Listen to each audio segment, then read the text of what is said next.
ದೇವರ ಆಶೀರ್ವಾದ ಹೊಂದಿಕೊಳ್ಳಲು ದೇವರವರಿಗೆ ಸಹಾಯ ಮಾಡಲಿ. ಇವತ್ತು ನಾನು ಮಾತನಾಡುವಂಥ ವಿಷಯ ಬಹಳ ಪ್ರಾಮುಖ್ಯವಾದಂಥ ಒಂದು ವಿಷಯ. ಇದು ದೇವರ ಒಂದು ಬಯಕೆಯ, ಅಂದರೆ ಒಂದು ರೀತಿ ನಾವು ಹೇಳ್ಬೋದು, ದೇವರ ಒಂದು ಇಚ್ಛೆ ತನ್ನ ಜನರ ಪ್ರತಿಯಾಗಿ ಏನಾಗಿದೆ, ದೇವರು ಕರ್ತನು ಏನು ಬಯಸುತ್ತಾ ಇದ್ದಾನೆ ತನ್ನ ಜನರಲ್ಲಿ, ನಾನು ನೀನು ನಂಬಿರುವಂಥ ನಿನ್ನಲ್ಲಿ ಏನು ದೇವರು ಬಯಸುವವನಾಗಿದ್ದಾನೆ. ಇವತ್ತು ನಾನು ಮಾತನಾಡುವಂಥ ವಿಷಯ ಏನಂತಂದರೆ, ಇದು ಪ್ರತಿಯೊಬ್ಬೊಬ್ಬರಿಗೆ ಸಂಬಂಧಪಡುವಂಥದ್ದಾಗಿದೆ. ಇದು ಒಂದು ಸಭೆಗಾಗಲಿ, ಒಂದು ಕುಟುಂಬಕ್ಕಾಗಲಿ, ಒಂದು ಸ್ನೇಹಕ್ಕಾಗಲಿ, ಫ್ರೆಂಡ್ಶಿಪ್ಗೋಸ್ಕರ ಆಗಲಿ, ಯಾವುದೇ ಒಂದು ಮನುಷ್ಯನು ಯಾವ ಒಂದು ಸಂಬಂಧದಲ್ಲಿ ಇದ್ದಾನೋ ಆ ಪ್ರತಿ ಒಂದೊಂದಕ್ಕೆ ಇದು ಬಹಳ ಮುಖ್ಯವಾಗಿದೆ. ಹಾಲೆಲೂಯಾ. ಹಾಗಾಗಿ ಯಾರು ನಿದ್ದೆ ಹೋಗದೆ, ಪರಲೋಕಕ್ಕೆ ಹೋಗದೆ, ಭೂಲೋಕದಲ್ಲೇ ಇದ್ದು ದೇವರ ವಾಕ್ಯವನ್ನು ಕೇಳಬೇಕೆಂದು ನಿಮ್ಮಲ್ಲಿ ಕೇಳಿಕೊಳ್ಳುತ್ತೇನೆ. ಯಾಕಂದರೆ ಪರಲೋಕಕ್ಕೆ ಹೋಗುವಂಥ ಅಗತ್ಯ ನಮಗೆ ಇಲ್ಲ, ದೇವರೇ ನಮ್ಮ ಮಧ್ಯದಲ್ಲಿ ಬಂದಿದ್ದಾನೆ. ಹಾಲೆಲೂಯಾ.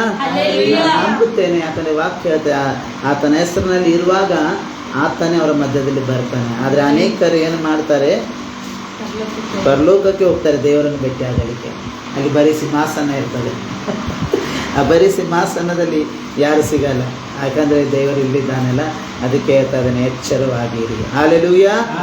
ಹೆಚ್ಚು ಸಮಯ ತೆಗೆದುಕೊಳ್ಳದೆ ಬಹಳ ಕ್ಲುಪ್ತವಾಗಿ ಈ ದಿನ ಏನು ಹೇಳಲು ಇಷ್ಟಪಡ್ತೇನೆ ಅಂದರೆ, ಈ ದಿನ ನಾನು ಟಾಪಿಕ್ ಹೇಳಬೇಕಾದ್ರೆ ಕ್ರಿಸ್ತನಲ್ಲಿ ನಾವು ಒಂದಾಗಿರಬೇಕು. ಹಾಲೆಲೂಯಾ. ಹೇಳೋಣ, ಕ್ರಿಸ್ತನಲ್ಲಿ ನಾವು ಒಂದಾಗಿರಬೇಕು. ಕ್ರಿಸ್ತನಲ್ಲಿ ನಾವು ಒಂದಾಗಿರಬೇಕು. ಇವತ್ತಿನ ವಿಶೇಷವಾದಂಥ ಟಾಪಿಕ್ ಇದೆ. ಇದು ಕೇವಲ ಒಂದು ಮಾತಲ್ಲ, ಆದರೆ ಇದು ವಾಕ್ಯವು ನಮಗೆ ಕಲಿಸುವಂಥದ್ದಾಗಿದೆ. ಇದನ್ನು ವಾಕ್ಯದ ಆಧಾರದಲ್ಲಿ ಇದು ನಿಜವಾಗಿ ಕ್ರಿಸ್ತನ ಬಯಕೆಯ, ನಿಜವಾಗಿ ಯೇಸು ಸ್ವಾಮಿ ಇದನ್ನು ಬಯಸುತ್ತಾ ಇದ್ದಾನೆ. ಆತನು ನಂಬಿದಂಥ ಆತನ ಜನರು ಒಂದಾಗಿ ಇರಬೇಕೆಂಬುದಾಗಿ ಆತನು ಬಯಸುತ್ತಾ ಇದ್ದಾನೆ. ಗಡಬಡ ಮಾಡಬೇಡಿ, ವಾಕ್ಯದ ಕಡೆ ಗಮನ ಕೊಡಿ.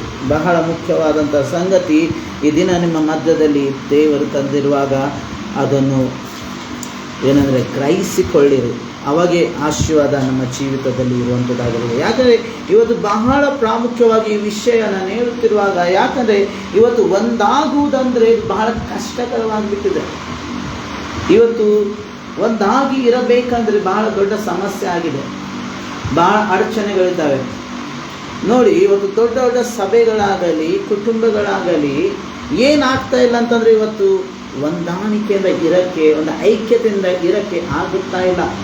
ಇವತ್ತು ನಾವು ಕೆಲವೊಂದು ಸಭೆಗಳು, ನಾನು ಯಾವ ಸಭೆಯ ಕೊರತೆಗಳನ್ನು ಹೇಳ್ತಾ ಇಲ್ಲ ಅಥವಾ ಯಾವ ಸಭೆಯ ಕೆಟ್ಟದನ್ನು ಹೇಳ್ತಾ ಇಲ್ಲ, ಬಟ್ ವಾಸ್ತವ ಸ್ಥಿತಿಯನ್ನು ಏನು ಹೇಳ್ತಂದರೆ, ಇವತ್ತು ಯಾವ ಒಂದು ಸಭೆಗಳಲ್ಲಾಗಲಿ, ಯಾವುದೇ ಒಂದು ಆಲಯಗಳಲ್ಲಾಗಲಿ, ಯಾವುದೇ ಒಂದು ಸೇವೆಗಳಲ್ಲಾಗಲಿ, ಅಲ್ಲಿ ಕೂಡ ನಾವು ನೋಡುವಂಥ ವಿಷಯ ಏನಂತಂದರೆ, ದೊಡ್ಡ ದೊಡ್ಡ ಮಹತ್ ಕಾರ್ಯಗಳು ನಡೀತಿರ್ಬೋದು, ಅದ್ಭುತಗಳು ನಡೀತಿರ್ಬೋದು, ಚಿನ್ನ ಚಮತ್ಕಾರಗಳು ನಡೀತಾ ಇರ್ಬೋದು. ಆದರೆ ಅವುಗಳ ಮಧ್ಯದಲ್ಲಿ ಅಲ್ಲಿ ಏನು ಬೇಕಾಗಿದೆ, ಕ್ರಿಸ್ತನು ಬಯಸುವಂಥದ್ದು ಹೊಂದಾಣಿಕೆ ಇಲ್ಲ, ಐಕ್ಯತೆ ಎಂಬುವಂಥದ್ದಿಲ್ಲ. ನೋಡಿ, ಒಂದು ವಾಕ್ಯ ಓದೋಣ. ಇದು ನಿಜವಾಗಿ ಕ್ರಿಸ್ತನ ಬಯಕೆ ಆಗಿದೆಯಾ? ಇದು ನಿಜವಾಗಿ ಯೇಸು ಸ್ವಾಮಿ ಇದನ್ನು ಬಯಸುತ್ತಾ ಇದ್ದಾನ?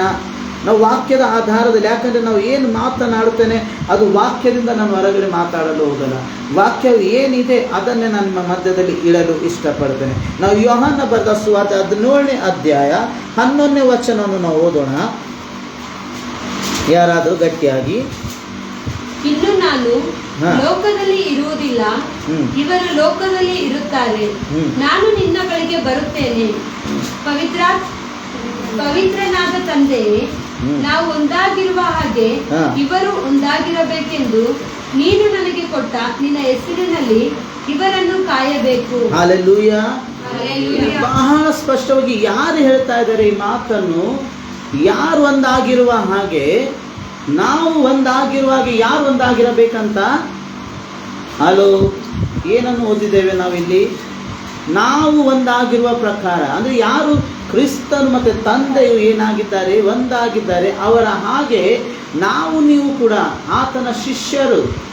ಆತನ ಶಿಷ್ಯರ ಪ್ರತಿಯಾಗಿ ಇವತ್ತು ನಾನು ನಿನ್ನ ನಂಬಿದಂಥ ನಿನಗೆ ಕೂಡ ದೇವರು ಏನು ಹೇಳ್ತಾ ಇದ್ದಾನಂದರೆ, ನಾವು ಕೂಡ ಹೇಗಿರಬೇಕಂದ್ರೆ ಒಂದಾಗಿರಬೇಕು, ಒಂದು ಐಕ್ಯತೆಯಲ್ಲಿ ಇರಬೇಕು, ಹೊಂದಾಣಿಕೆಯಿಂದ ಇರಬೇಕು, ಒಂದು ಅನ್ಯೋನ್ಯತೆಯಲ್ಲಿ ಇರಬೇಕು, ಒಂದು ಪ್ರೀತಿಯಲ್ಲಿ ಇರಬೇಕು.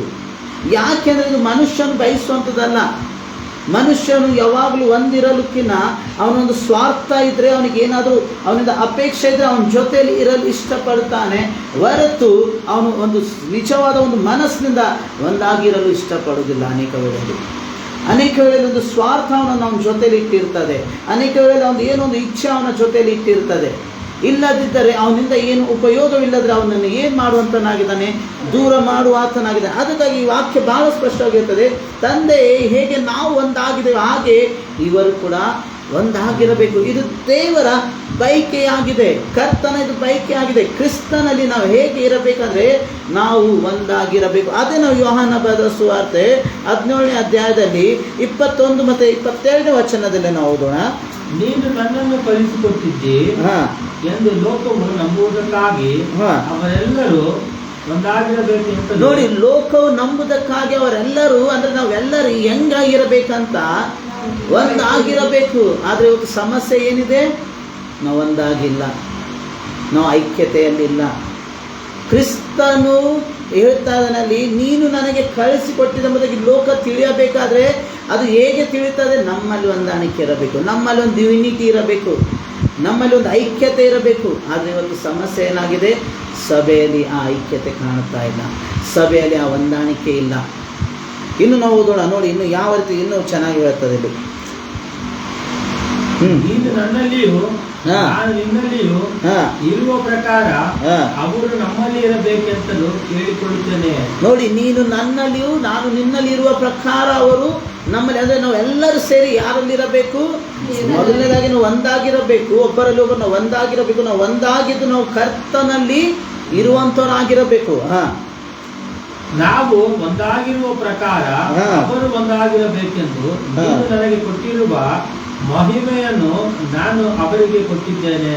ನೋಡಿ, ಇಲ್ಲಿ ಏನು ಹೇಳ್ತಾ ಇದ್ದಾನೆ, ತಿರುಗಿ ಯೇಸು ಸ್ವಾಮಿ ಬಯಸುತ್ತಾ ಇದ್ದಾನೆ, ತಾನು ಪ್ರಾರ್ಥನೆ ಮಾಡ್ತಾನೆ. ಯಾವ ಸಮಯದಲ್ಲಿ ಗೊತ್ತಾಯಿತು? ತಾನು ಇನ್ನು ಈ ಲೋಕವನ್ನು ಬಿಟ್ಟು ಹೋಗೋಕ್ಕಿಂತ ಮುಂಚೆ ತನ್ನ ಶಿಷ್ಯರಿಗೋಸ್ಕರ ಏನು ಪ್ರಾರ್ಥಿಸ್ತಾ ಇದ್ದಾನೆ ಅಂದರೆ, ಅವರು ಐಕ್ಯತೆಯಲ್ಲಿ ಇರಬೇಕು, ಅವರು ಒಂದಾಗಿ ಇರಬೇಕು, ಅವರು ಸಮಾಧಾನದಿಂದ ಇರಬೇಕು, ಅವರಲ್ಲಿ ಒಬ್ಬರಿಗೋಸ್ಕರ ಒಬ್ಬರು ದ್ವೇಷಗಳಿರಬಾರ್ದು, ಒಬ್ಬರ ಮೇಲೆ ಒಬ್ಬರು ಕೋಪಗೊಂಡಿರಬಾರ್ದು, ಒಬ್ಬರನ್ನೊಬ್ಬರು ವಂಚಿಸೋರಾಗಿರಬಾರ್ದು, ಒಬ್ಬರನ್ನೊಬ್ಬರು ಮೋಸ ಮಾಡೋರಾಗಿರಬಾರ್ದು.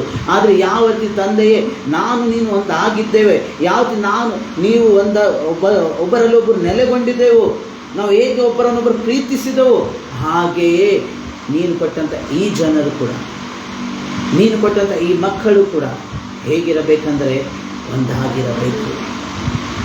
ನಮ್ಮಲ್ಲಿರುವಂಥ ಪ್ರೀತಿ ಅವರಲ್ಲಿ ಕಂಡು ಬರಬೇಕು, ನಮ್ಮಲ್ಲಿರುವಂಥ ಐಕ್ಯತೆ ಅವರಲ್ಲಿ ಕಂಡು ಬರಬೇಕು. ನೋಡಿ, ಯೇಸು ಸ್ವಾಮಿ ಭೂಲೋಕದಲ್ಲಿ ಇರುವಾಗ ಆತನು ಇರುವಂಥ ದಿನಮಾನಗಳಲ್ಲಿ ಎಲ್ಲವೂ ಕೂಡ ಆತನು ಒಂದು ದಿನವಾದರೂ ತಂದೆಯನ್ನು ಅಗಲಿ ಯಾವ ಕಾರ್ಯಗಳನ್ನು ಮಾಡಲಿಲ್ಲ.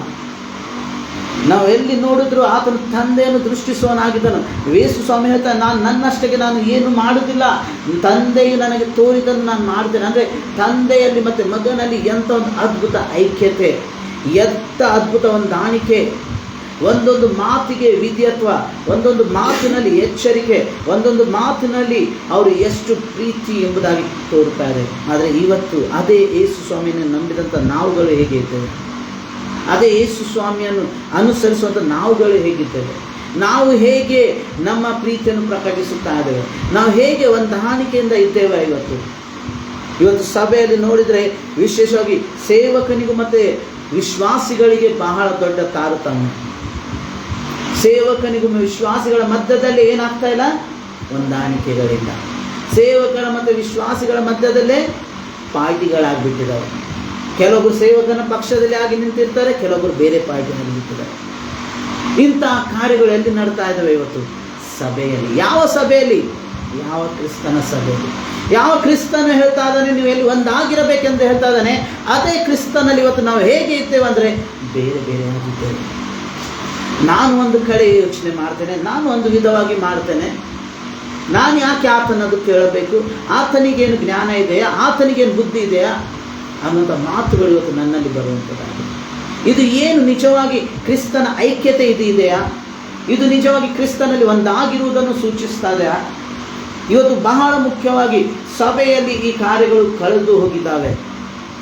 ಇವತ್ತು ವಿಶ್ವಾಸಿಗಳು ತಮ್ಮ ಇಷ್ಟಕ್ಕೆ ಬಂದ ಹಾಗೆ ತಾವು ಜೀವಿಸಬೇಕಂತಿದ್ದಾರೆ. ಸೇವಕನು ತನಗೆ ಏನು ಸೂಚಿಸ್ತದೆ ಅದು ತಾನು ಮಾಡಬೇಕಂತ ಯೋಚಿಸ್ತಾ ಇದ್ದಾನೆ. ಇದರಲ್ಲಿ ಏನಾಗಿದೆ? ಇಬ್ಬರ ಮಧ್ಯದಲ್ಲಿ ಏನಾಗ್ತಾ ಇಲ್ಲ? ಐಕ್ಯತೆ ಹುಟ್ಟುತ್ತಾ ಇಲ್ಲ. ಹಾಗಾಗಿ ಅನೇಕ ಸಭೆಗಳಲ್ಲಿ ಇವತ್ತು ಏನಾಗ್ತಾ ಇದೆ? ಒಡಕುಗಳಾಗ್ತದೆ. ಅನೇಕ ಸಭೆಗಳಲ್ಲಿ ಇವತ್ತು ಏನಾಗ್ತದೆ? ಎರಡು ಪಂಗಡಗಳಾಗಿ ಬಿಟ್ಟದೆ. ಒಂದು ಪಂಗಡ ಸೇವಕನ ಜೊತೆಯಲ್ಲಿ ನಿಂತರೆ ಇನ್ನೊಂದು ಪಂಗಡ ದೇವರ ಸೇವಕನ ವಿರೋಧವಾಗಿ, ಆ ಜನರ ವಿರೋಧವಾಗಿ ನಿಂತುಕೊಂಡಿದೆ. ಎಲ್ಲಿ ಮತ್ತೆ ಐಕ್ಯತೆ ಇದೆ? ಎಲ್ಲಿ ಹೊಂದಾಣಿಕೆ ಇದೆ? ಎಲ್ಲಿ ಪ್ರೀತಿ ಇದೆ? ಎಲ್ಲಿ ಆ ಒಂದು ಕರ್ತನಲ್ಲಿ ನಮ್ಮಲ್ಲಿ ಹೊಂದಾಣಿಕೆ ಇದೆ? ಹಾಗಾದರೆ ದೇವರು ಯಾಕೆ ಬಯಸ್ತಾ ಇದ್ದಾನೆ ನಾವು ಒಂದಾಗಿರಬೇಕೆಂಬುದಾಗಿ? ಯಾಕೆ ಕ್ರಿಸ್ತನು ಇದನ್ನು ಪ್ರಾರ್ಥಿಸ್ತಾ ಇದ್ದಾನೆ ತಂದೆಯಲ್ಲಿ? ತಾನು ಈ ಲೋಕವನ್ನು ಬಿಟ್ಟು ಹೋಗೋಕ್ಕಿಂತ ಮುಂಚೆ ಯಾಕೆ ಆತನ ಈ ಚಿಂತೆಯಾಗಿದೆ? ಈ ದೇವರೇ, ತಂದೆಯೇ, ನೋಡಿ ಇದುವರೆಗೂ ನಾನು ಹೇಗೆ ನಿನ್ನಲ್ಲಿ ಒಂದಾಗಿದ್ದೇನೋ ಹಾಗೆ ನೀನು ಕೊಟ್ಟಂಥ ಈ ಜನರು, ನಾನು ಇವರಿಗೆ ಎಲ್ಲವನ್ನು ಉಪದೇಶಿಸಿದ್ದೇನೆ, ನಾನೆಲ್ಲವನ್ನು ಕಲಿಸಿಕೊಟ್ಟಿದ್ದೇನೆ. ಇನ್ನು ಮುಂದೆ ಇವರು ಹೇಗಿರಬೇಕು, ನಾವು ಹೇಗೆ ಹೊಂದಿದ್ದೇವೆ ಹಾಗೆ ಹೊಂದಿರಬೇಕಾಗಿದೆ. ನೋಡಿ, ಇದು ಕ್ರಿಸ್ತನ ಬಯಕೆ ಆಗಿದೆ, ಇದು ಕ್ರಿಸ್ತನ ಆಶೆ ಆಗಿದೆ. ಯಾಕೆ ನಾವು ಒಂದಾಗಿರಬೇಕು? ನಾವು ಓದೋಣ. ಯೋಹನ ಬರೆದ ಸುವಾರ್ತೆ 13ನೇ ಅಧ್ಯಾಯ ವಚನ 34ರಿಂದ. ನಾನು ನಿಮಗೆ ಒಂದು ಹೊಸ ಆಜ್ಞೆಯನ್ನು ಕೊಡುತ್ತೇನೆ, ಏನೆಂದರೆ ನೀವು ಒಬ್ಬರನ್ನೊಬ್ಬರು ಪ್ರೀತಿಸಬೇಕು. ನಾನು ನಿಮ್ಮನ್ನು ಪ್ರೀತಿಸಿದ ಮೇರೆಗೆ ನೀವು ಸಹ ಒಬ್ಬರನ್ನೊಬ್ಬರು ಪ್ರೀತಿಸಬೇಕು ಎಂಬುದೇ. ನಿಮ್ಮೊಳಗೆ ಒಬ್ಬರ ಮೇಲೊಬ್ಬರಿಗೆ ಪ್ರೀತಿ ಇದ್ದರೆ ಎಲ್ಲರೂ ನಿಮ್ಮನ್ನು ನನ್ನ ಶಿಷ್ಯರೆಂದು ತಿಳ್ಕೊಳ್ಳುವರು ಅಂದನು. Hallelujah, hallelujah. ಯಾಕೆ ಬೇಕ್ರಿ? ಯಾಕೆ ನಾವು ಒಂದಾಗಿರಬೇಕಂತ? ನಾವು ಒಬ್ಬರನ್ನೊಬ್ಬರು ಪ್ರೀತಿಸುವರಾಗಿರಬೇಕು, ನಾವು ಒಬ್ಬರ ಜೊತೆಲಿ ಒಬ್ಬರು ಇರಬೇಕು. ಯಾಕಂದರೆ ಇದನ್ನು ನೋಡಿದಂತ ಯಾರು ನೋಡ್ತಾರಂತ? ನಮ್ಮನ್ನು ಯಾರು ನೋಡ್ತಾರೆ? ಅಲ್ಲಿ ಓದ್ರಿ. ಲೋಕದವರು ನೋಡಿ ಏನು ಅನ್ಬೇಕು? ಹಲೋ, ಇದ್ದೀರಾ ಇಲ್ಲಿ? ಮತ್ತೆ ಯಾಕೆ ಯಾರು ಹೇಳ್ತಾ ಇಲ್ಲ? ಏನು ಓದಿದ್ದನ್ನು ಹೇಳಿ. ಏನು ಓದಿದ್ರಲ್ಲಿ? ಓದ್ರಿ. ಏನು ಹೇಳ್ತಾ ಇದೆ? ಲೋಕದವ್ರು ಏನು ಹೇಳ್ತಾರೆ ಅಲ್ಲಿ? ನನ್ನ ಶಿಷ್ಯರೆಂದು ತಿಳಿದುಕೊಳ್ಳೋರು ಯಾರನ್ನು? ಯಾರು ಪ್ರೀತಿಯಲ್ಲಿ ಒಂದಾಗಿರುತ್ತಾರೆ, ಯಾರು ಪರಸ್ಪರ ಐಕ್ಯತೆಯಲ್ಲಿ ಒಂದಾಗಿರ್ತಾರೆ, ಯಾರು ಕ್ರಿಸ್ತನ ಸ್ನೇಹದಲ್ಲಿ ಒಬ್ಬರನ್ನೊಬ್ಬರು ಪ್ರೀತಿಸುತ್ತಾರೆ, ಅವರೇ ಏನಾಗಿದ್ದಾರೆ? ಕ್ರಿಸ್ತನ ಶಿಷ್ಯರೆಂದು ಗುರುತಿಸಲ್ಪಡ್ತಾರೆ. ಇವತ್ತು ಲೋಕ ನಮ್ಮನ್ನು ನೋಡಬೇಕಾದ್ರೆ ನಮ್ಮಲ್ಲಿ ಏನು ಕಂಡು ಬರಬೇಕು? ನಾವು ಒಬ್ಬರಲ್ಲೊಬ್ಬರು ಹೇಗಿರಬೇಕಂದ್ರೆ ಪ್ರೀತಿಯಿಂದ ಇರಬೇಕು, ಐಕ್ಯತೆಯಿಂದ ಇರಬೇಕು, ಅನ್ಯೋನ್ಯತೆಯಿಂದ ಇರಬೇಕು. ಆದರೆ ಇವತ್ತು ಪರಿಸ್ಥಿತಿ ಹೇಗಾಗಿದೆ ಗೊತ್ತಾ? ಇವತ್ತು ಲೋಕ ನಮ್ಮನ್ನು ನೋಡಿ ನಗುವಂಥದ್ದಾಗಿದೆ. ಲೋಕ ನಮ್ಮನ್ನು ನೋಡಿ ಅಪಹಾಸ್ಯ ಮಾಡಿದೆ. ಯಾಕೆ ಗೊತ್ತಾ? ನಾವು ಸಭೆಯಲ್ಲಿ ಕಚ್ಚಾಡುವಂಥವರಾಗಿದ್ದೇವೆ, ನಾವು ಸಭೆಗಳಲ್ಲಿ ಜಗಳ ಆಡ್ತಾ ಇದ್ದೇವೆ. ಇವತ್ತು ಅನೇಕರು ಸೇವಕರಿಗೆ ಬಾಯಿಗೆ ಬಂದಾಗೆ ಮಾತಾಡ್ತಾರೆ, ಸೇವಕನು ಬಾಯಿಗೆ ಬಂದಂಥ ರೀತಿಯಲ್ಲಿ, ಮನಸ್ಸಿಗೆ ಬಂದಂಥ ರೀತಿಯಲ್ಲಿ ನಡೆದುಕೊಳ್ಳುತ್ತಾ ಇದ್ದಾನೆ. ಇದು ಏನಾಗ್ತಾ ಇದೆ? ಇವತ್ತು ಲೋಕವು ಏನು ಗುರುತಿಸ್ತಾ ಇದೆ? ಯಾವ ರೀತಿ ನಮ್ಮನ್ನು ಗುರುತಿಸ್ತಾ ಇದೆ? ನಾವು ಕರ್ತನ ಶಿಷ್ಯರೆಂಬುದಾಗಿ ಗುರುತಿಸ್ತಾ ಇದ್ದೇವೆ ಅಥವಾ ಇವರು ಎಂಥ ಜನರೆಂಬುದಾಗಿ ಗುರುತಿಸಲ್ಪಡ್ತಾ ಇದೆ? ಯೇಸು ಸ್ವಾಮಿ ಬಯಸ್ತಾ ಇದ್ದಾನೆ, ಇವ್ರು ಯಾಕೆ ನಾವು ಒಂದಾಗಿರಬೇಕಂದ್ರೆ ನಾವು ಈ ಲೋಕಕ್ಕೆ ಆತನ ಶಿಷ್ಯರೆಂಬುದಾಗಿ ಗುರುತಿಸಲ್ಪಡಬೇಕಂದ್ರೆ ಮೊದಲನೇದಾಗಿ ನಾವು ಹೆಂಗಿರಬೇಕಂದ್ರೆ ಹೊಂದಾಣಿಕೆಯಿಂದ ಇರಬೇಕು, ಐಕ್ಯತೆಯಲ್ಲಿ ಇರಬೇಕು, ಪ್ರೀತಿಯಲ್ಲಿ ಇರಬೇಕು. ನೀವು ಒಬ್ಬರಲ್ಲೊಬ್ಬರು ಪ್ರೀತಿ ಮಾಡದಿದ್ದರೆ, ನೀವು ಒಬ್ಬರನ್ನೊಬ್ಬರು ಸಹಿಸಿಕೊಳ್ಳದಿದ್ದರೆ, ನೀವು ಒಬ್ಬರನ್ನೊಬ್ಬರು ಆಧರಿಸದಿದ್ದರೆ, ನೀವು ಒಬ್ಬರಲ್ಲೊಬ್ಬರು ಸಮಾಧಾನ ಆಗಿರದಿದ್ದರೆ ನೀವು ಕ್ರಿಸ್ತನವರು ಅಲ್ಲನೇ ಅಲ್ಲ. ಕ್ರಿಸ್ತನು ಬಯಸುವಂಥ ಕಾರ್ಯಗಳು ನಿಮ್ಮಲ್ಲಿ ಇಲ್ಲದಿದ್ದರೆ ನಾನು ನೀನು ಕ್ರೈಸ್ತನಲ್ಲನೇ ಅಲ್ಲ. ಇವತ್ತು ನಾವು ಕಲಿಯಬೇಕಾಗಿದೆ, ಇವತ್ತು ಬಹಳ ಮುಖ್ಯವಾಗಿದೆ ಈ ಕಾರ್ಯಗಳು. ನೋಡಿ ಯಾವ ರೀತಿಯಲ್ಲಿ ನಾವು ಒಂದಾಗಿರಬೇಕು, ಯಾವ ರೀತಿ ನಾವು ಒಂದಾಗಿರಬೇಕು. ನಾವು ಓದೋಣ. ಫಿಲಿಪಿಯರ ಪತ್ರಿಕೆ, ಪೌಲನು ಫಿಲಿಪಿಯದವರಿಗೆ ಬರೆದ ಪತ್ರಿಕೆ 2ನೇ ಅಧ್ಯಾಯ 2ನೇ ವಚನದಿಂದ 5ನೇ ವಚನದವರೆಗೆ.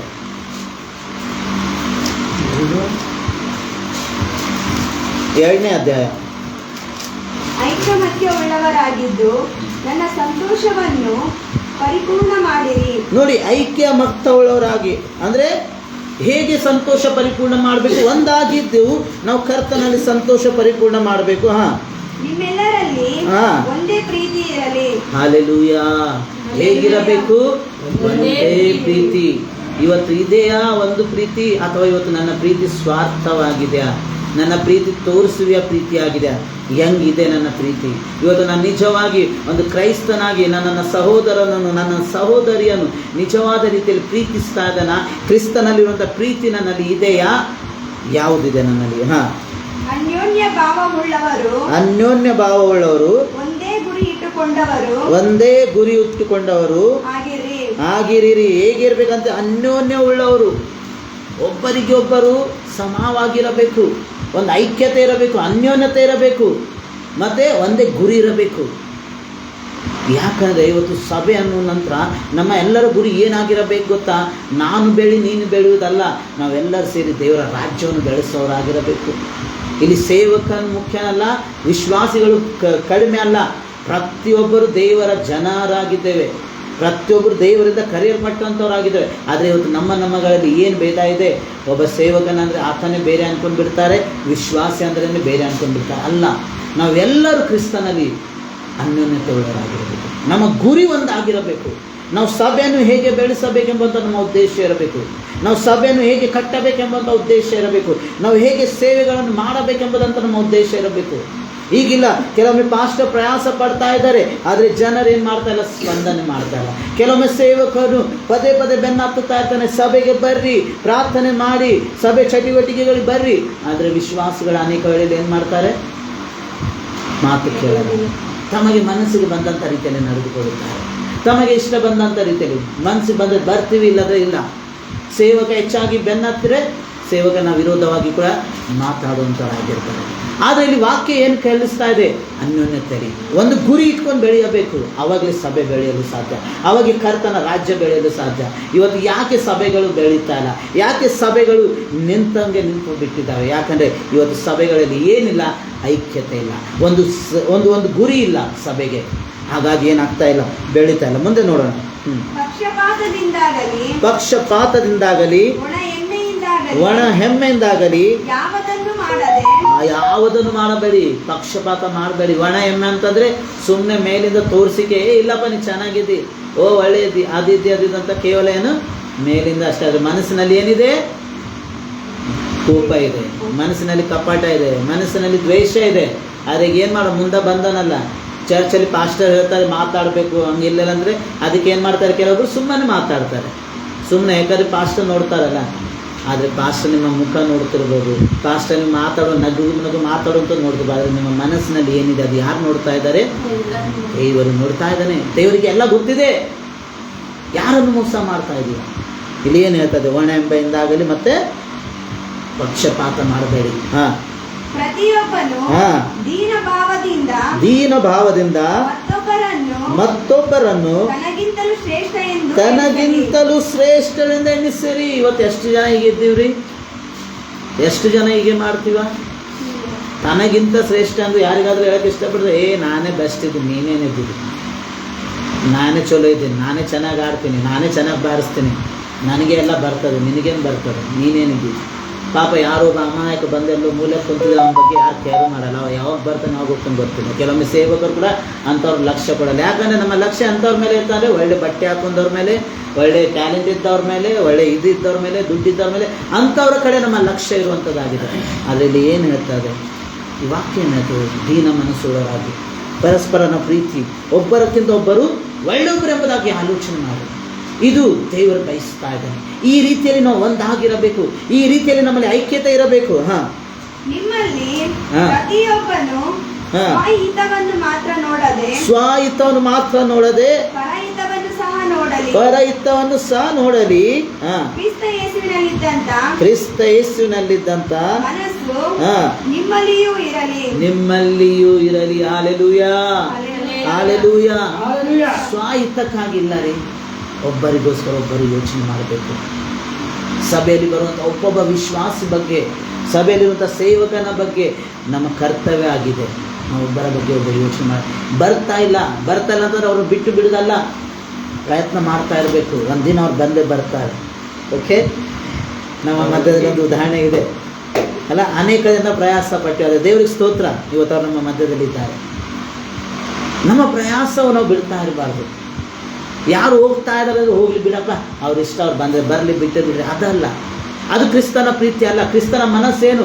ವಾಕ್ಯ ಏನಾಯ್ತದೆ? ಆತನು ಒಂದು ಕುರಿ ಸಹ, 100 ಕುರಿ ಇದ್ದವನು ಒಂದು ಕುರಿ ತಪ್ಪಿ ಹೋದ್ರು ಆ 99 ಬಿಟ್ಟು ಆ ಒಂದಗೋಸ್ಕರ ಒದ್ದಾಡಿದ ಅಂತ, ಆ ಒಂದನ್ನು ಹುಡುಕುತ್ತಾ ಹೋದ ಎಂಬುದಾಗಿ.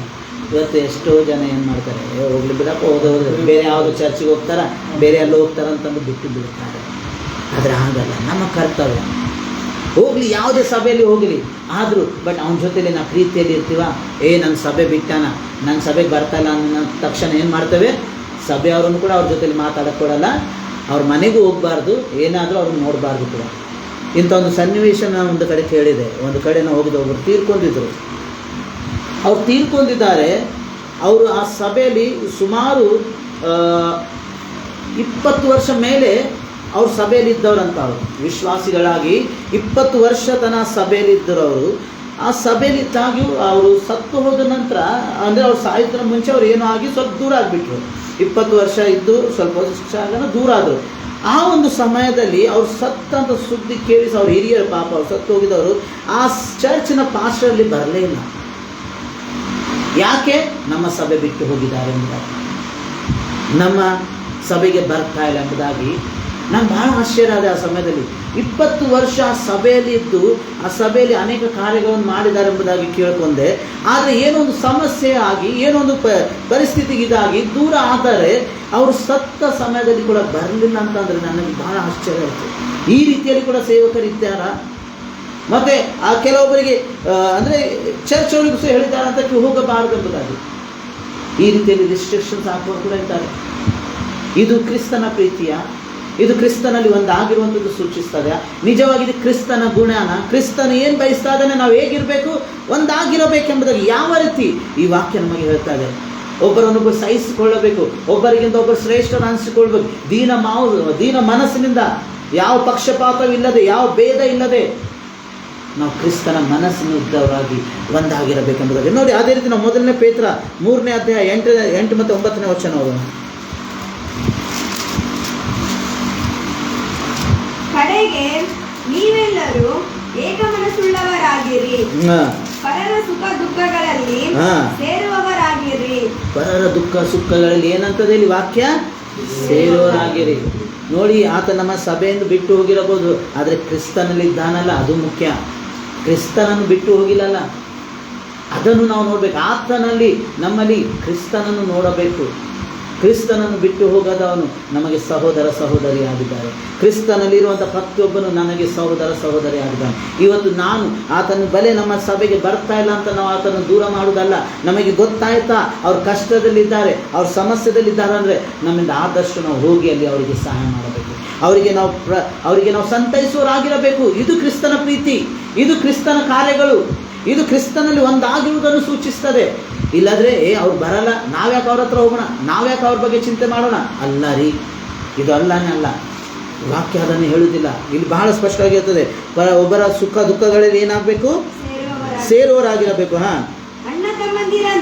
ಅಣ್ಣ ತಮ್ಮಂದಿರಂತೆ ಒಬ್ಬರನ್ನೊಬ್ಬರು ಪ್ರೀತಿಸಿರಿ, ಮತ್ತೆ ಕರುಣೆ ಉಳ್ಳವರು, ದೀನ ಭಾವವುಳ್ಳವರಾಗಿರಿ. ನೋಡಿ, ಅಪಕಾರಕ್ಕೆ ಅಪಕಾರವನ್ನು, ನಿಂದೆಗೆ ನಿಂದೆಯನ್ನು ಮಾಡದೆ ಆಶೀರ್ವಾದಿಸಿರಿ. ಏನ್ ಹೇಳ್ತಾ ಇದೆ ಇಲ್ಲಿ? ಆಶೀರ್ವಾದಿಸಪ್ಪ, ಇದು ನನ್ನ ಕರ್ತವ್ಯ. ಅವನನ್ನು ದ್ವೇಷಿಸಿದ್ರು ಪರವಾಗಿಲ್ಲ, ನೀನು ಅವನನ್ನು ಆಶೀರ್ವಾದ ಮಾಡು. ಯಾಕೆ? ಅವನು ನಿನ್ನ ಸಹೋದರನಾಗಿದ್ದಾನೆ, ಕ್ರಿಸ್ತನಲ್ಲಿ ನಿನಗೆ ಸಹೋದರಿ ಆಗಿದ್ದಾಳೆ. ದ್ವೇಷ ಮಾಡುವುದಕ್ಕೆ ದೇವರು ಕಲಿಸಿಲ್ಲ, ದೂರ ಮಾಡುವುದಕ್ಕೆ ದೇವರು ಹೇಳುವುದಿಲ್ಲ. ಇವತ್ತು ಐಕ್ಯವಾಗಿರಬೇಕು, ಅನ್ಯೋನ್ಯತೆಯಲ್ಲಿರಬೇಕೆಂಬುದಾಗಿ ದೇವರು ನಮ್ಮನ್ನು ಕರೆದಿದ್ದಾನೆ. ನಾವು ಒಂದಾಗಿರಬೇಕೆಂದು ದೇವರು ನಮ್ಮನ್ನು ಕರೆದಿದ್ದಾನೆ. ಇದಕ್ಕಾಗಿ ದೇವರು ನಿಮ್ಮನ್ನು ಕರೆದನಲ್ಲ. ಹಾಲೆಲೂಯಾ. ಇದಕ್ಕಾಗಿ ಕರೆದನ್ರಿ. ನಾವು ಒಂದಾಗಿರಬೇಕೆಂದು, ನಾವು ಐಕ್ಯತೆಯಿಂದ ಇರಬೇಕೆಂದು, ನಾವು ಪ್ರೀತಿಯಿಂದ ಇರಬೇಕೆಂದು, ನಾವು ಒಬ್ಬರನ್ನೊಬ್ಬರು ಸಹಿಸ್ಕೋಬೇಕು, ಒಬ್ಬರ ವಿಷಯದಲ್ಲಿ ಒಬ್ಬರಿಗೆ ನಮಗೆ ಗೌರವ ಇರಬೇಕು, ಒಬ್ಬರ ವಿಷಯ ಒಬ್ಬರು ನಾವು ಏನಂದ್ರೆ ಪರಸ್ಪರ ಪ್ರೀತಿ, ಆ ಒಂದು ಸನ್ಮಾನ ನಮ್ಮಲ್ಲಿ ಇರಬೇಕು. ಇದಕ್ಕಾಗಿ ದೇವರು ನಮ್ಮನ್ನು ಕರೆದಿದ್ದಾನೆ. ದ್ವೇಷ ಮಾಡೋದಕ್ಕೋಸ್ಕರ ಅಲ್ಲ, ಜಗಳ ಮಾಡೋದಕ್ಕೋಸ್ಕರ ಅಲ್ಲ, ಹೊಟ್ಟೆ ಕಿಚ್ಚಿಕೊಡುವುದಕ್ಕೋಸ್ಕರ ಅಲ್ಲ, ಅವಮಾನ ಮಾಡುವುದಕ್ಕೋಸ್ಕರ ಅಲ್ಲ, ಕೀಳಾಗಿ ತೋರುವುದಕ್ಕೋಸ್ಕರ ಅಲ್ಲ, ತೊರೆದು ಬಿಡುವುದಕ್ಕೋಸ್ಕರ ಅಲ್ಲ, ಒಂದಾಗಿರುವುದಕ್ಕೋಸ್ಕರ ಕರೆದಿದ್ದಾನೆ. ಹೀಗೆ ಮಾಡುವುದಾದರೆ ನೀವು ಆಶೀರ್ವಾದವನ್ನು ಬಾಧ್ಯವಾಗಿ ಹೊಂದುವಿರಿ. Amen, hallelujah. ನೀನೀಗೆ ಮಾಡುವುದಾದ್ರೆ, ನೀನು ಕರ್ತನಲ್ಲಿ ಒಂದಾಗಿರುವುದಾದರೆ, ಕರ್ತನಲ್ಲಿ ನಿನ್ನ ಸಹೋದರನಿಗೆ ಸಹೋದರಿಗೆ ಪ್ರೀತಿಸುವನಾಗಿದ್ದರೆ, ನೀನು ಸಹಿಸಿಕೊಳ್ಳೋನಾಗಿದ್ದರೆ, ನೀನು ಆಶೀರ್ವಾದಕ್ಕೆ ಪಾತ್ರನಾಗುತ್ತೀಯ. ಇದಕ್ಕಾಗಿ ದೇವರು ನಿನ್ನನ್ನು ಕರೆದಿದ್ದಾನೆ, ಇದಕ್ಕಾಗಿ ದೇವರು ನಿನ್ನನ್ನು ಸಭೆಯಲ್ಲಿ ಇಟ್ಟಿದ್ದಾನೆ, ಇದಕ್ಕೋಸ್ಕರ ದೇವರು ನಿನ್ನನ್ನು ತನ್ನ ಒಂದು ಐಕ್ಯದಲ್ಲಿ ಕೂಡಿಸಿದ್ದಾನೆ. ಯಾಕೆಂದರೆ ಯಾವುದೇ ಆತನು ಒಂದಾಗಿದ್ದಾನೆ. ನೋಡಿ, ತಂದೆ, ಮಗ, ಪರಿಶುದ್ಧಾತ್ಮ ದೇವರು ಅನಾದಿ ಕಾಲದಿಂದ ಈ ಕಾಲವರೆಗೂ ಒಂದು ಯುಗ ಯುಗಕ್ಕೆ ಅವರು ಹೇಗೆ ಒಂದಾಗಿದ್ದಾರೆ, ಅವರು ಐಕ್ಯತೆಯನ್ನು ಬಯಸುವ ಆತನಾಗಿದ್ದಾರೆ, ಅವರು ಐಕ್ಯತೆಯಲ್ಲಿ ಇರುವಂಥವರಾಗಿದ್ದಾರೆ. ಹಾಗೆ ಆತನು ತಾನು ಸೃಷ್ಟಿ ಮಾಡಿದಂಥ ಆತನ ಜನರು ಕೂಡ ಹಾಗೆ ಇರಬೇಕೆಂದು ಬಯಸ್ತಾರೆ. ಆದರೆ ಇವತ್ತು ಏನಾಗಿದೆ ಗೊತ್ತಾ? ಈ ಕೆಟ್ಟು ಹೋಗಿದೆ. ಇವತ್ತು ಒಬ್ಬರನ್ನೊಬ್ಬರು ನೋಡದಂಥ ಪರಿಸ್ಥಿತಿ ಆಗಿದೆ. ಇವತ್ತು ಒಂದೇ ಮನೆಯಲ್ಲಿ ಇರ್ತೇವೆ, ಅಣ್ಣ ತಮ್ಮಂದಿರಿದ್ದರು, ಕೆಲವೊಮ್ಮೆ ಏನಾಗ್ತದೆ, ಯಾವುದೊಂದು ಪರಿಸ್ಥಿತಿಗಳು ಬಂದು, ಯಾವುದೊಂದು ಅಡಚಣೆಗಳು ಬಂದು ಒಬ್ಬರ ಮುಖ ಒಬ್ಬರು ನೋಡೋಕ್ಕೆ ಇಷ್ಟಪಡುವುದಿಲ್ಲ. ಇವತ್ತು ತಂದೆ ತಾಯಿ ಮಕ್ಕಳ ಮಧ್ಯದಲ್ಲಿ ಜಗಳಗಳುಂಟಾಗಿ ಒಬ್ಬರಿಂದ ಒಬ್ಬರು ದೂರ ಆಗ್ತಾ ಇದ್ದಾರೆ, ಸಹಿಸಿಕೊಳ್ಳುತ್ತಾ ಇಲ್ಲ, ಒಂದಾಗಿರಬೇಕೆಂದು ಇಷ್ಟಪಡ್ತಾ ಇಲ್ಲ. ಇದೆಲ್ಲ ಯಾಕೆ ಆಗ್ತಾ ಇದೆ? ಇದಕ್ಕೆಲ್ಲ ಕಾರಣ ಏನು? ಯಾಕೆ ನಾವು ಇವತ್ತು ಕ್ರಿಸ್ತನಲ್ಲಿ ಒಂದಾಗಿರುವುದಕ್ಕೆ ಆಗುವುದಿಲ್ಲ? ಯಾಕೆ ಕ್ರಿಸ್ತನು ಹೇಳಿದಂಥ ಈ ಮಾತುಗಳು ನಮ್ಮಲ್ಲಿ ನಡೀತಾ ಇಲ್ಲ? ಯಾಕೆ ನಾವು ಪರಸ್ಪರ ಐಕ್ಯತೆಯಲ್ಲಿ ಇರ್ತಾ ಇಲ್ಲ? ಯಾಕೆ ನಾವು ಒಂದಾಗಿರ್ತಾ ಇಲ್ಲ? ಯಾಕೆ ನಮ್ಮಲ್ಲಿ ದ್ವೇಷ? ಯಾಕೆ ನಮ್ಮಲ್ಲಿ ಕೋಪ? ಯಾಕೆ ನಮ್ಮಲ್ಲಿ ವಿರೋಧ? ಇವತ್ತು ಯಾಕೆ ಇದು ಗೊತ್ತಿಲ್ಲ? ಮತ್ತೆ 12ನೇ ಅಧ್ಯಾಯ 25ನೇ ವಚನ ನೋಡಿ.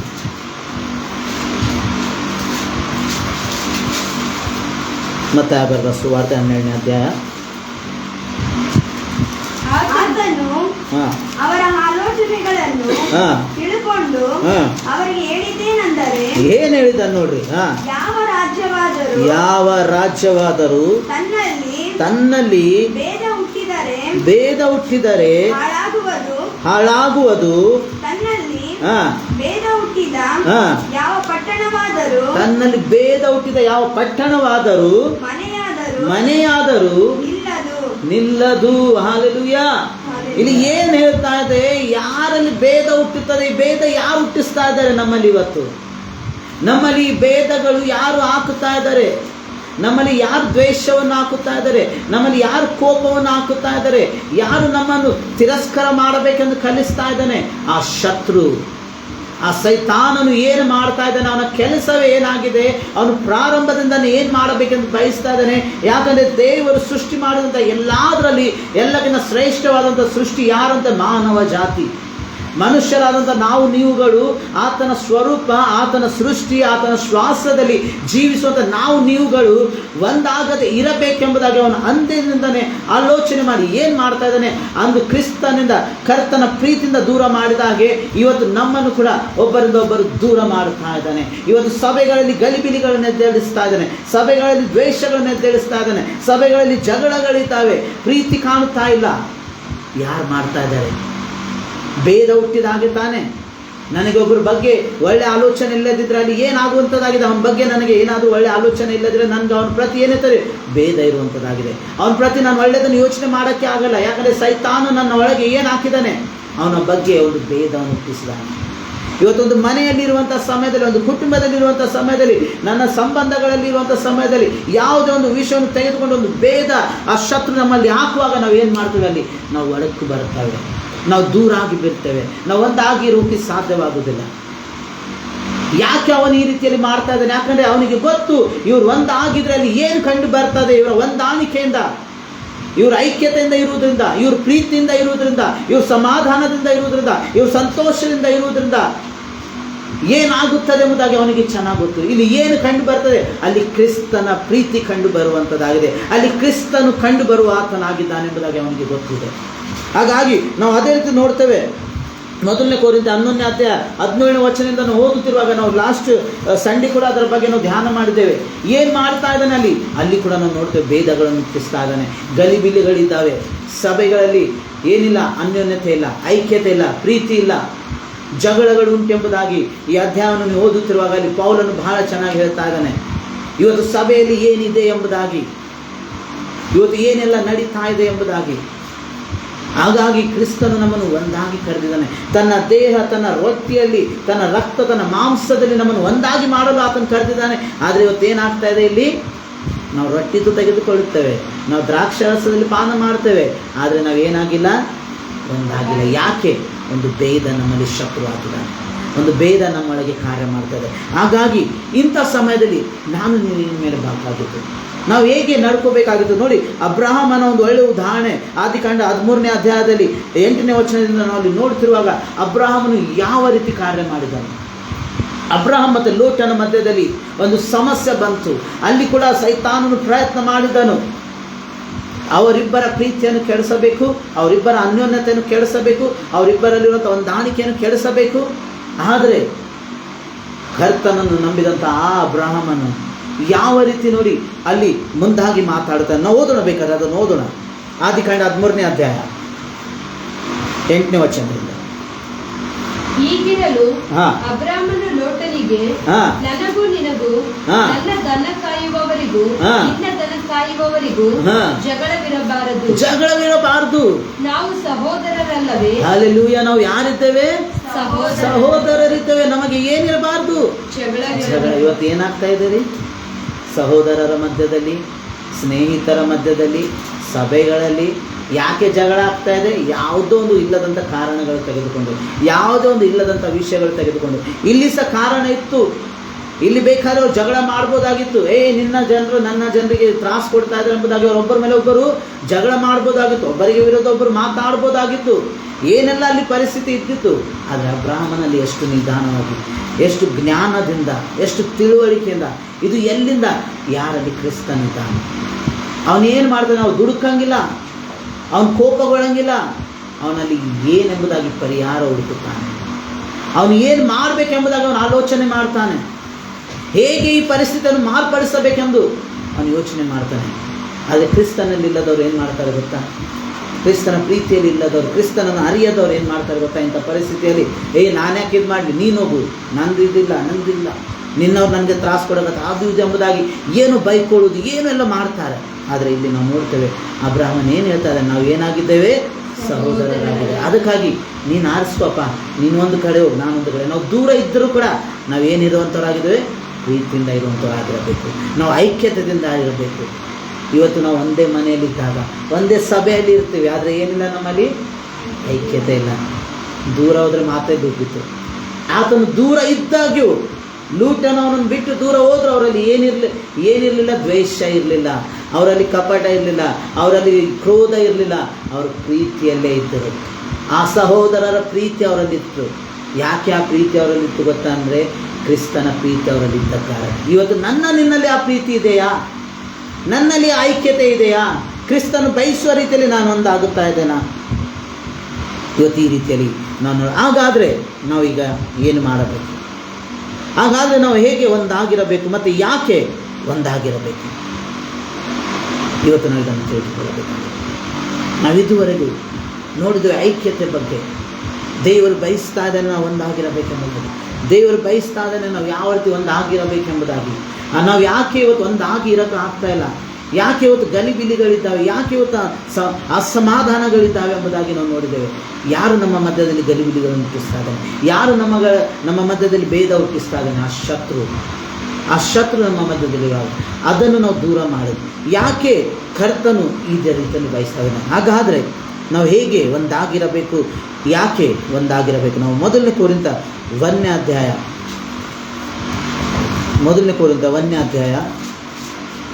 ವಚನ 10.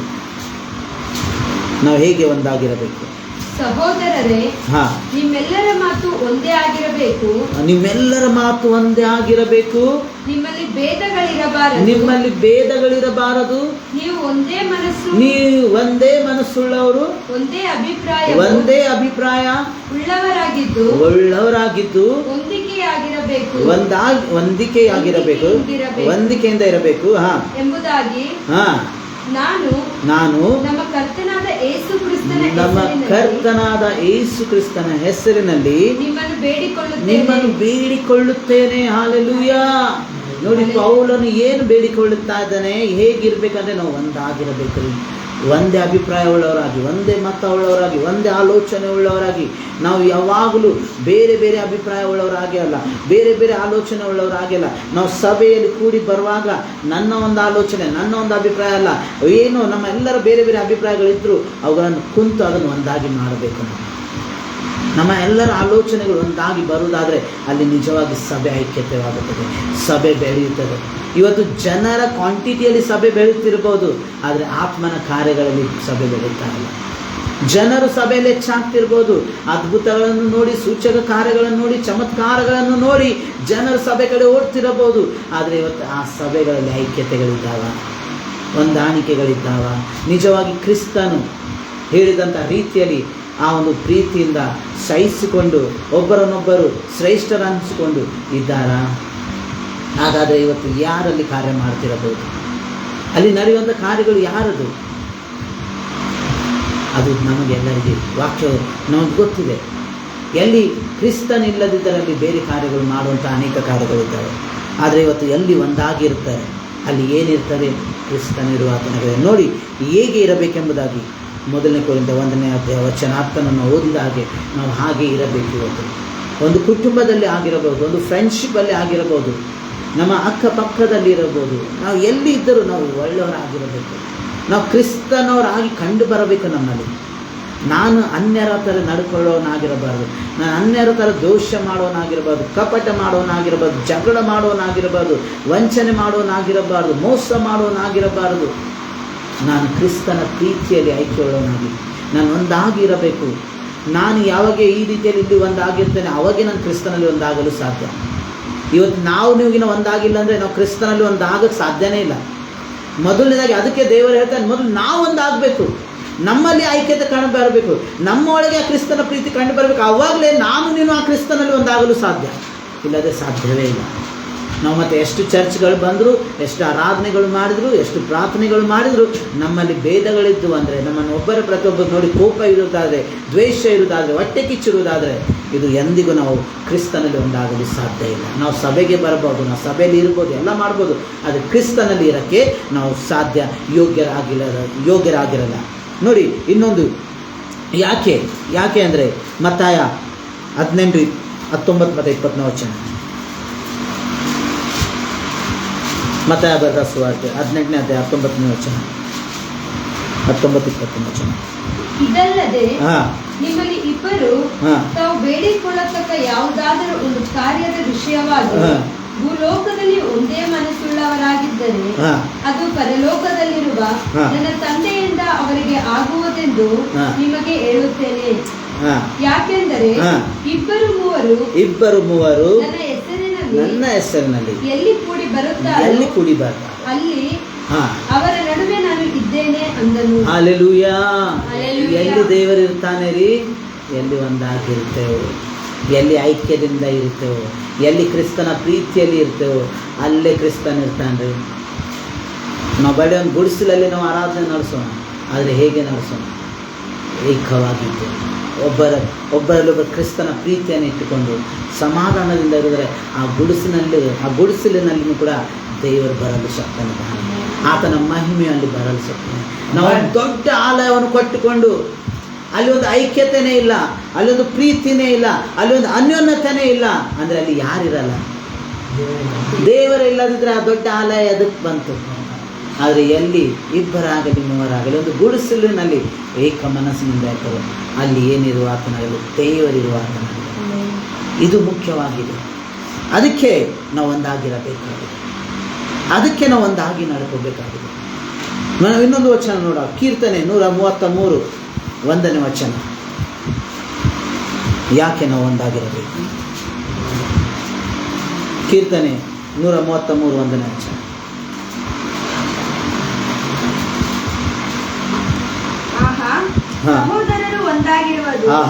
ಸಹೋದರರು ಒಂದಾಗಿರುವುದು ಎಷ್ಟೋ ಒಳ್ಳೆಯದು, ಎಷ್ಟೋ ರಮ್ಯವಾದದ್ದು. ಹಲ್ಲೆಲೂಯಾ. ಇದು ಯಾರು ಹೇಳ್ತಾ ಇದ್ದಾರೆ? ಕೀರ್ತನೆಗಾರನು ಬರೀತಾ ಇದ್ದಾನೆ. ಸಹೋದರರು ಹೇಗಿರ್ಬೇಕಂತ?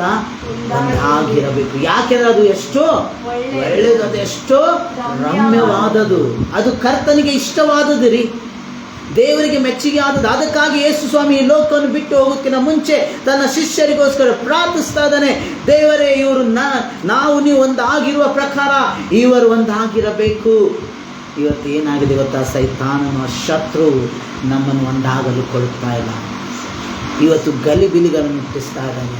ಭೇದಗಳನ್ನು ಹುಟ್ಟಿಸ್ತಾ ಇದ್ದಾನೆ, ದ್ವೇಷವನ್ನು ಹುಟ್ಟಿಸ್ತಾ ಇದ್ದಾನೆ, ಕೋಪವನ್ನು ಹುಟ್ಟಿಸ್ತಾ ಇದ್ದಾನೆ, ಏನೆಲ್ಲ ಮಾಡ್ತಾ ಇದ್ದಾನೆ ಇವತ್ತು. ಆದರೆ ನಾವು ಇವತ್ತು ಕಲಿತ ಹಾಗೆ ಏನೋ ಒಂದಾಗಿರಲು ಸಿದ್ಧ ಇದ್ದೇವೆ.